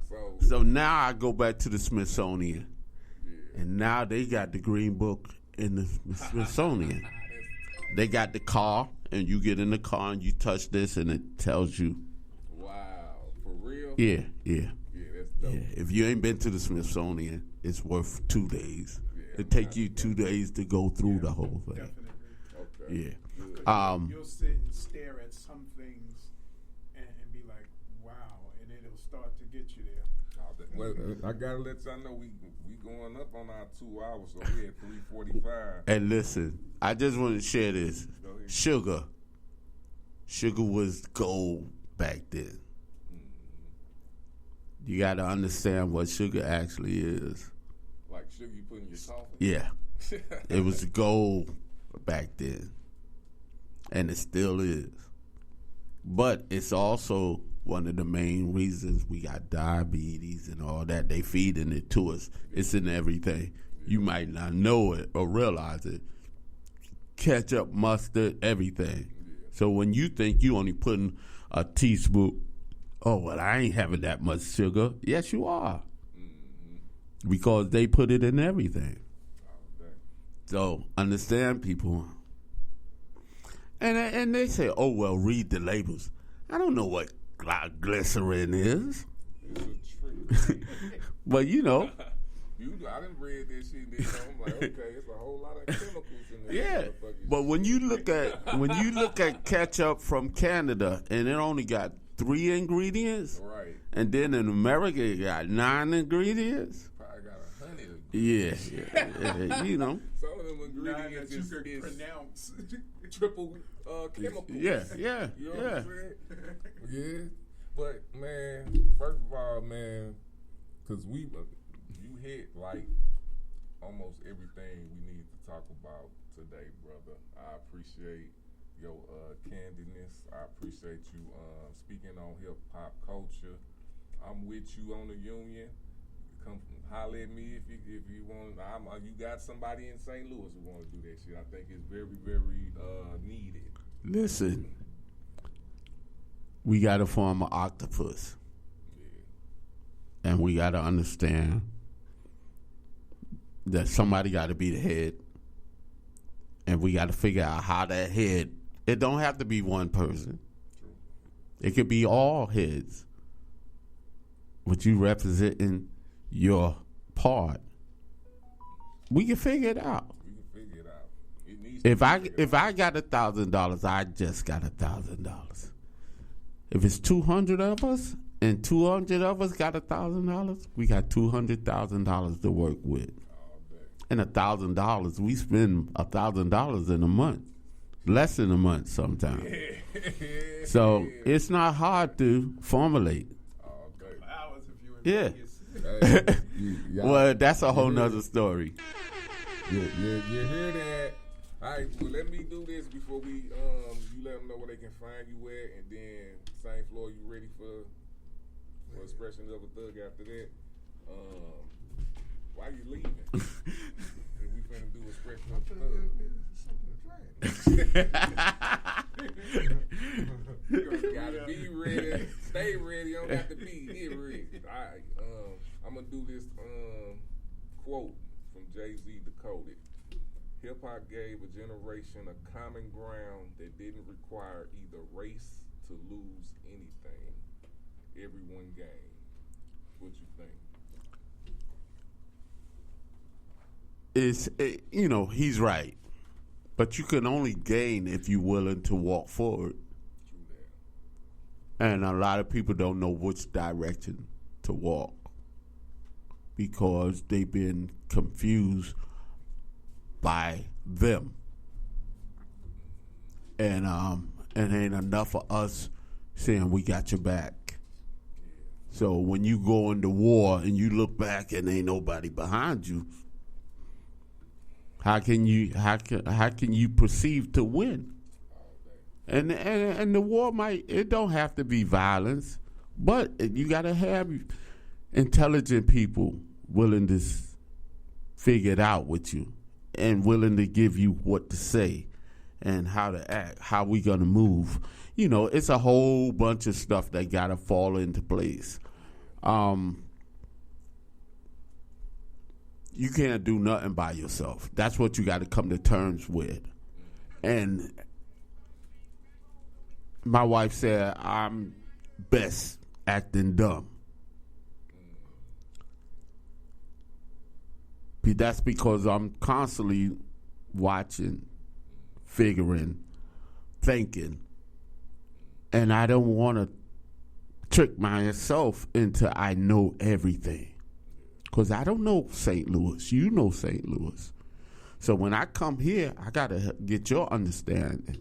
I got to be confident in your movements, because this your area. I was in Miami. And they said, listen, if you ever realize you're on first and first, run, because they're going to shoot you first if they don't know you. They taught me about Miami that's that fast. So now I know if I'm on first and first to get off it until I be walked in there right. You know, you just can't walk in everybody's house. You got to be presented.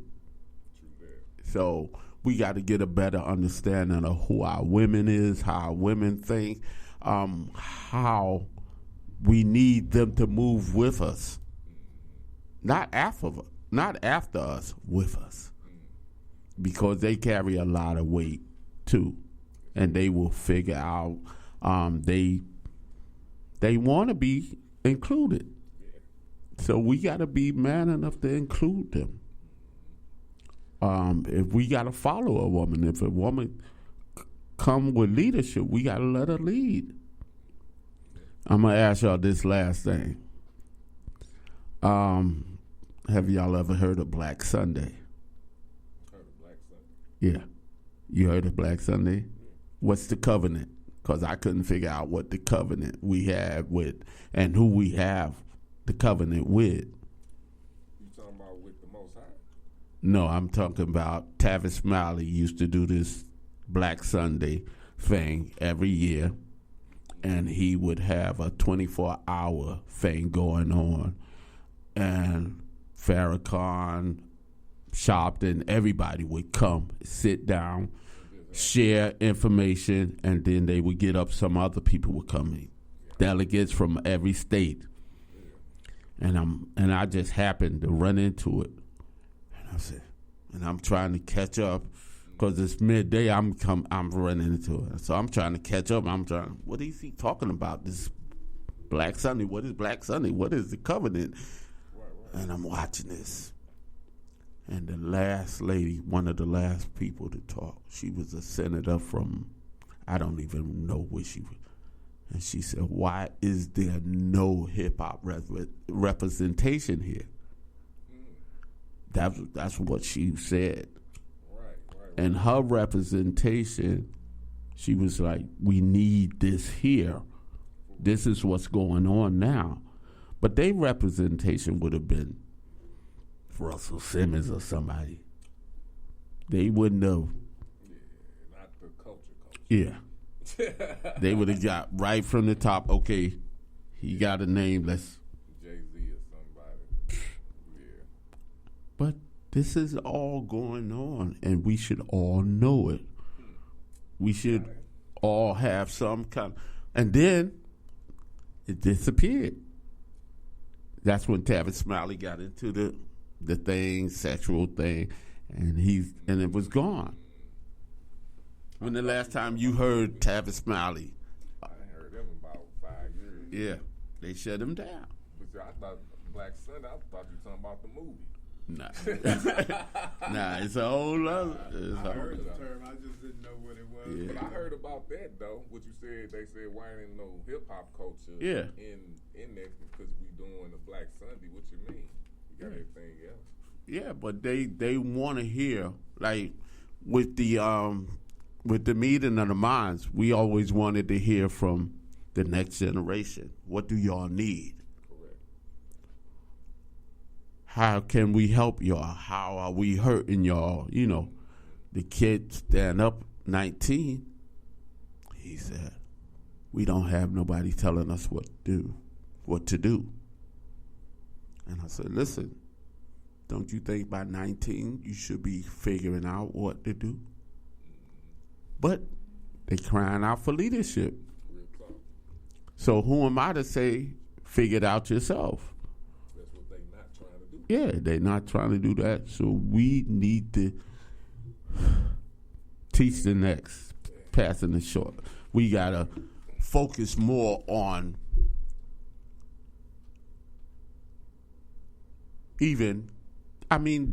after school programs, the cadet corps, all that stuff is gone for them. We had stuff like that. They don't.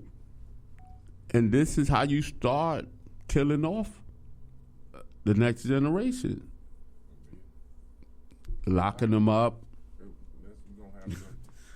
We're going to have to do another show, man, because I do got something to do after the house. Okay. So I don't like to do that, and No, we'll be here all year. We'll be here all year. But, hey, I'm hoping y'all listening to these diamonds that's dropping. It's going to be an ongoing thing. I think we got a fire popping right here, man. So make sure y'all tune in. But we finna go to the same floor with this Expressions of a Thug. What's up, though? What's up, though, everybody? What up, same floor? What up? What up, sir? Hey. I'm going to keep it simple and plain. Y'all already know the name Same. I guess I'm living life fast forward because I really don't know how to go backwards. And every day I wake up, I think of a new chapter. And it goes on and on and on and on because my people keep on saying the same old song, wondering how we can live on, but we using us as pawn. Ashes to ashes and dust to dust. Who can I trust and who can I trust? Who can I trust in the land of the lust? Must I adjust? Must I be the one who busts? Must I be the one who caught up in the capture of the land of the lust? But still, my bones be rusted, cause I manifested the way that I live in the plan, that the plan is the hand in my heart. They don't understand that I will be that man. So don't cause confusion. This just an illusion, erosion. That's what they left us with, molded. That's what they left us with, we parasites. After one takes a bite.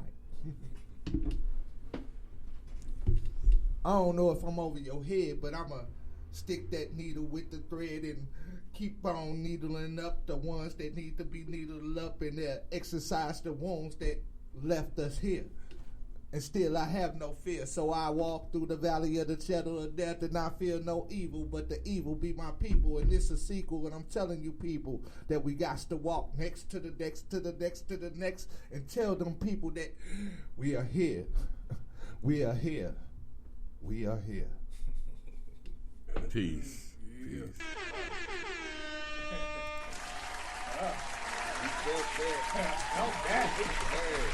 All right. I need a trick too. We're gonna go to a quick break, then we're gonna come back and end it out, y'all. It's all love. We got DJ Tony Cruch in this bitch.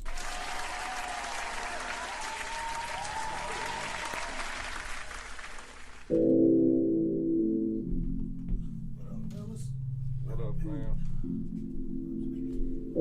I don't too much like beef, but my therapist told me, hey, you gotta let that shit out somehow. Shit.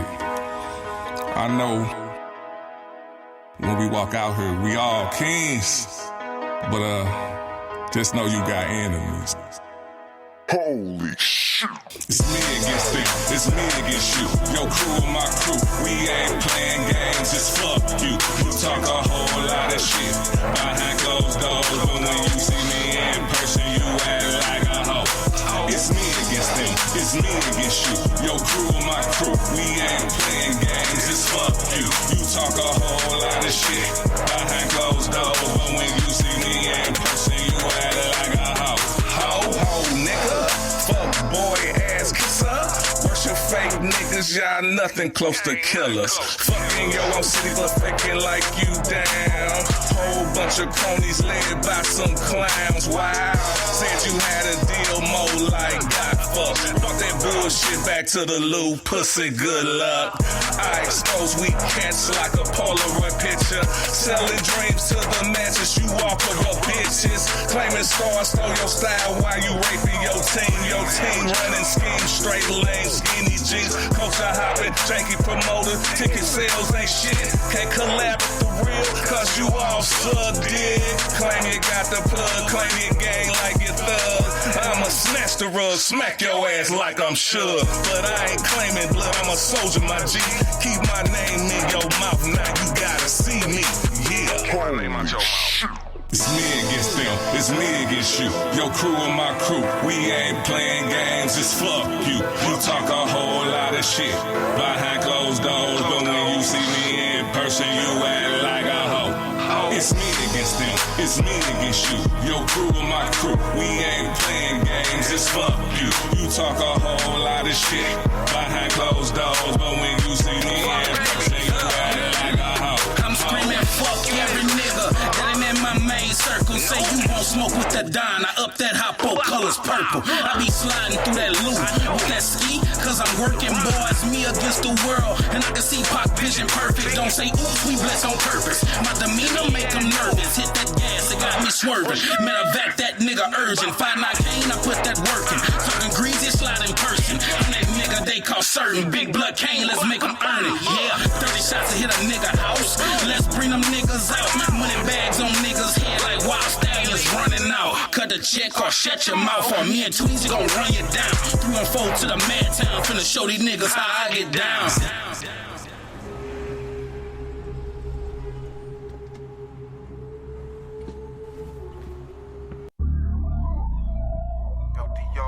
Yeah, I go. Oh boy. Oh boy. Think it's time we address. Oh boy. Let's address this motherfucker. Boy. The room, baby. Yeah.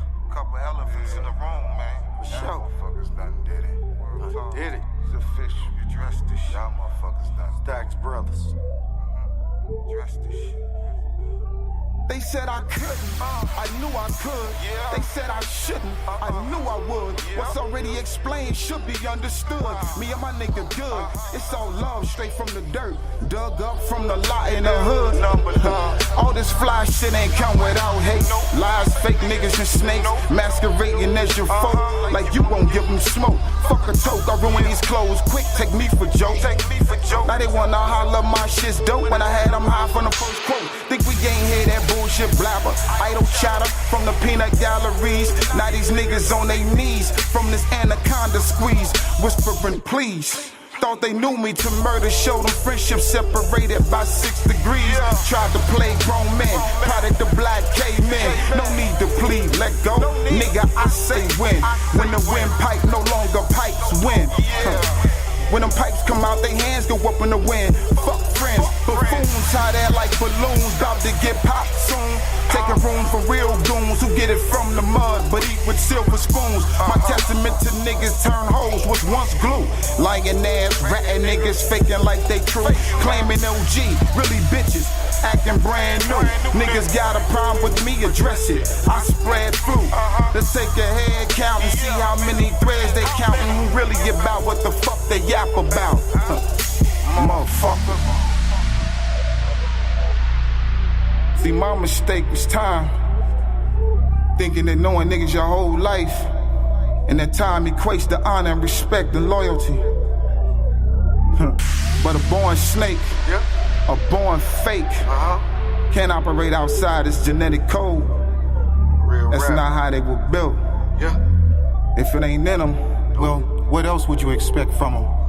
Jumping up this cook up, grind time, no look up. Look for me, I've been booked up, now I'm the big fish, they wanna hook up. Scene change when I pull up, scheme changes like Mobucks. Lane changes like hold up, used to know, but now I don't know us. I got the glow like shown up, raw blue on my show chucks. Been dope since Robux, I'm in the psych ward because of go nuts. Slice of turkey like cold cuts, Macca's niggas couldn't hold us. Game changes like cold crush, got an appetite for this gold rush. Niggas thought it wouldn't be us. Madison They keep praying hard to defeat us. Been counted out my whole life. Raise the count on my show price. Fuck half, I want the whole slice. Judge me, I need 5 mics. Top 10's my flow game.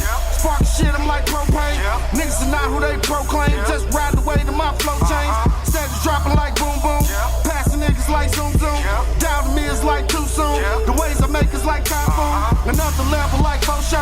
I'ma always hit my free throw. Y'all boys niggas like Kojo. Just mad we did it, no promo. Y'all cash the checks, we just stack mode. Waiting to see how they act though. Planting seeds, my rack grow. I'm in the studio with my stack bro.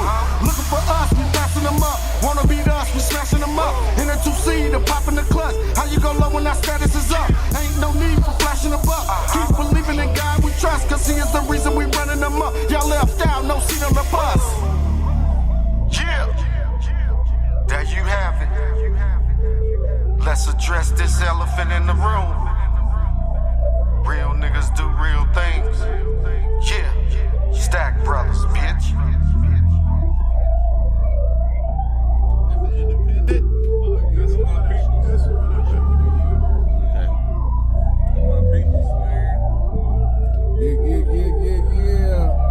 That was them Stacks Brothers, Elephant in the Room. Before that was Me Against You, Tweets the Don featuring 5'9" Kane. That's who was just rapping. Yes, sir.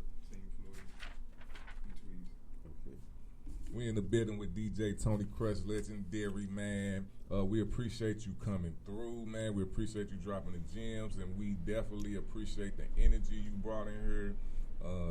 I needed that myself. I know a lot of us need it. You know what I'm saying? And I look forward to talking to you way more than what we talked about now. I know I'm happy. I'm gonna say that, brother. Listen, I want to say thank y'all for inviting me. Thank you for the knowledge on the rap, sir. Thank you for conducting the interview with grace and pause. I want to thank Harry for bringing me out here to see another side of the world. I've never been in this area before. And I want to thank everybody, the listeners, for being a part of hip-hop culture and helping us carry and build this thing that we are in.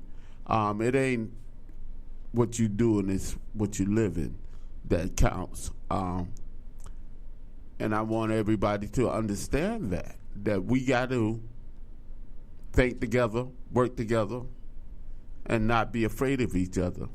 Yes. And stop letting them separate us and having us work against each other. Please, I'm begging you, please understand that they ain't no smarter than us. We are creators of this thing. We builders of this thing. And they just take everything that we bring to life and make it theirs. And then we fall into the thinking that it's theirs and not ours anymore. It's still ours. We don't have to fight gun to gun, hand to hand, but we can fight mind to mind and intelligent to intelligent, which we probably would win. We just got to get more confidence in ourselves again, and keep pushing. We lost some soldiers, but what they left behind, what they gave us, we should also champion that and carry it to the fullest. We don't need everything that they think we need, and we don't even need everything that we think we need. Stop wearing all these Gucci's and all this, because you sending other kids, somebody else's kids and grandkids to college and not your own. Stop taking away from your family to give to somebody else's family. If we could get back to eating healthier, let's get back to growing our own food and stop eating this poison. Because now it's coming out that they feeding us poison. Real talk. And they gonna get away with it because they got us under the assumption that, oh, well, you paying for it. You buying it. We not telling you, but you ain't telling us it's poison neither. You ain't been telling us it's poison. So we think we eating healthy food, but y'all feeding us poison. We don't, you know. We don't understand it. Y'all they're in control of everything that comes to us. We got to get more back into control of our own. And it ain't got to be, like I said, it ain't got to be a fight. It could just be a maneuvering and getting a better understanding. I just found out this thing. I don't even know if I found it out. Okay. People think they buying their house, they own their house. And I saw something the other day, you don't own your house. No. It's only one way. The dude said, Lodio, you got to buy your house on a Lodio program or something for you to, he said God couldn't take it away from you then. But the way you buying your house, they could come in, eminent domain and all that and take it. He said with this Lodio thing, they can't take your house. And we don't know that.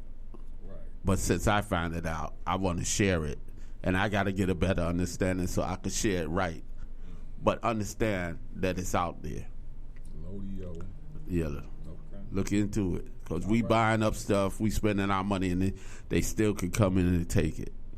All right. Well, you know what? Next time you come back, we're going to be talking about some other shit than just hip-hop culture. But again, man, I appreciate you. If I didn't have nothing to do after this, I wouldn't even be trying to get up out of here. But you know, we gotta do what we gotta do, man. Can you tell them where they can find you at, brother? Listen, I'm Tony Cruch on anything. All day. Tony Cruch, the Cruch brothers on anything. And if you don't know, wake the fuck up. Legends, baby. And you know this. All right. We'll see y'all next week on the Philosophy Show.